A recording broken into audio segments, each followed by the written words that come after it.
Hello, welcome to Writings from the Hills, and my name is Lori, and today we are spotlighting the book The Kentuckians by Janice Holt Giles. We have covered some of her books before. This is the first in a series.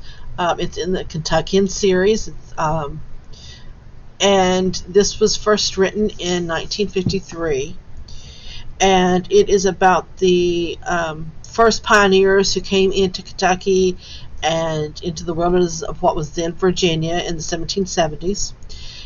It follows the life of Daniel Cooper, who hunted the Kentucky wilderness with Daniel Boone before the first settlers crossed the Appalachians.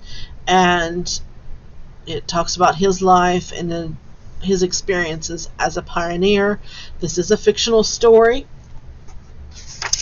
and it does start out with a map to kind of show you some of the first places. Harrodsburg, Boonesboro is listed on the map. And for those of you who like history, Harrodsburg and Boonesboro both have forts that you can go visit today that are models of what a fort and life was like in the pioneering time. I've been to both. They're very fascinating places. They both have very different ways of handling the forts. One is a fully functioning and has different things, and they have different aspects of the fort life. One is kind of more historically focused as far as the history of the fort itself and the people who live there.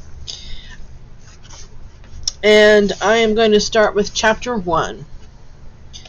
I have a wish that those who come after me should know the truth about our troubles with the Transylvania Company, and the truth about those first hard years in the settling of this country. In time the ones that carried the biggest loads may be forgotten, and the things we fought for lost to memory. They ought not to be, for in a time and a place that asked almost more than a man could give in strength, there were men, and women too, that stood up to the brunt of it, and held on to it when it looked foolish to hold any longer. The year of 1777, for instance, when there were but 120 guns in the whole of Kentucky, and the British were arming and agitating the high Indians against us, when we were scattered in 3 little settlements, almost out of ammunition, and hard put to find food, penned inside 3 puny little log forts, not able to help one another, and for days on end not knowing but that our own stockade was all that was left. That year ought never to be forgotten, for it was the turning point, and those who in time to come to live here in this land in peace and plenty can forever be thankful to the ones that stood fast then and would not abandon this country. We had bad times since, but never again have so few had to make out with such little. I have been here amongst them from the start, and know them all well as men sharing a common burden get to know one another. I want my own at least to know what they owe, and the ones they owe it to. Maybe, too, I have a kind of longing that they should know my own part in it. Not a very big part, to be sure, but it was a man's part, and I take pride in it.